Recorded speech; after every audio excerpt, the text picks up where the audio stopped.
Hello po sa inyo mga ka-Jansky, kumusta po kayo?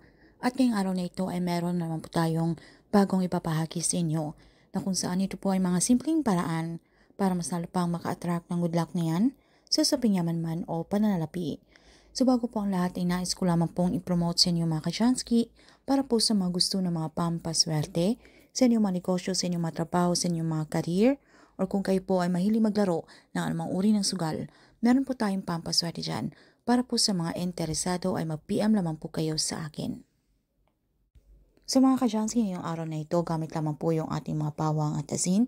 Ito po ay makakatulong para maalis man po kung ano po yung mga negatibong enerhiya sa inyong pamamahay na kung saan tila po kabigat po ng pakiramdam na tila kailap po ng swerte. Kahit ano pong gawin natin pagsusumikap ay tila hindi po tayo nagkakaahon-ahon at puro problema na lamang po ang dumarating. Kung meron man pong dumarating na pera ay agad po itong napapalitan ng mga paggastos, okay?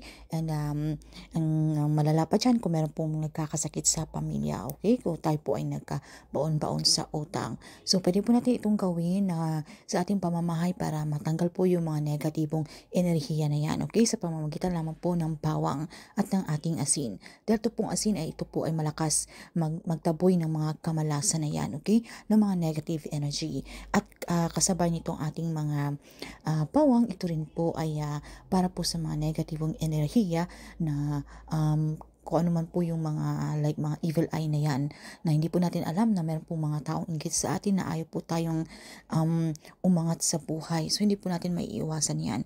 So mainam po itong asin at yung ating bawang. At ito rin po ay malakas na mag-attract ng swerte.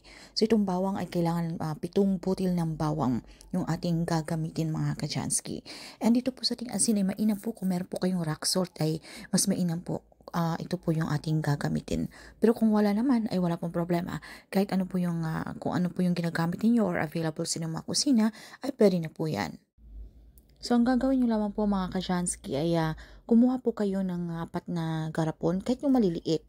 Or kung wala po kayong mga garapon ay kung basta yung sisidlan ng ating mga sangkap, meron po kayong maliit na mga platito dyan. Alright, basta hindi po ito magagalaw kung meron po tayong mga bata. Kahit wala na pong takip kung meron po kayong mga maliit na garapon. So, dahil lalagyan po natin ito sa ating bawat sulok ng ating pamamahay. Okay? Meron po tayong 4 na sulok na bahagi ng ating pamamahay ay ilagay po natin ito doon. So, katamtamang dami lamang po ng asin mga ka-Jansky. Alright? Basta't malagyan lamang po natin. At ilagay po natin sa bawat garapon yung 7 butil ng bawang. Alright? So, pagkalagay po natin ng 4 na garapon na inyo po itong dasalan para ma-activate po ang energy nito. So, ito po ay mainam gawin bago po kayo matulog. Alright? Gawin nyo lamang po ito bago po kayo matulog sa gabi. So, dasalan nyo lamang po ito kahit isang ama namin at isang sumasampalataya ako. Kung kayo po ay katoliko, pero kung hindi nyo naman kabisado at iba po ang inyong reliyon, ay pwede nyo po kahit mga personal na dasal.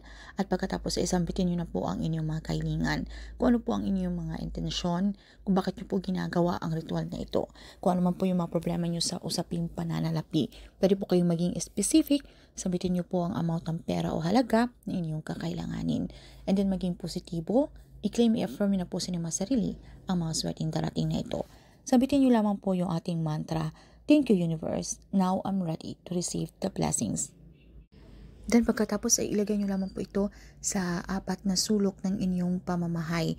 So bawat sulok nito ay maglagay po kayo nito mga ka-Jansky para kung ano man po yung mga negative energy na yan ay ito po ay masipsip ng ating asin at ang ating bawang para ito po ay kanyang maitaboy. Alright? So ito po ay hayaan nyo lamang po ito sa 7 araw in 7 days, okay? So hayaan nyo lamang po ito doon and everyday keep manifest mga ka-Jansky.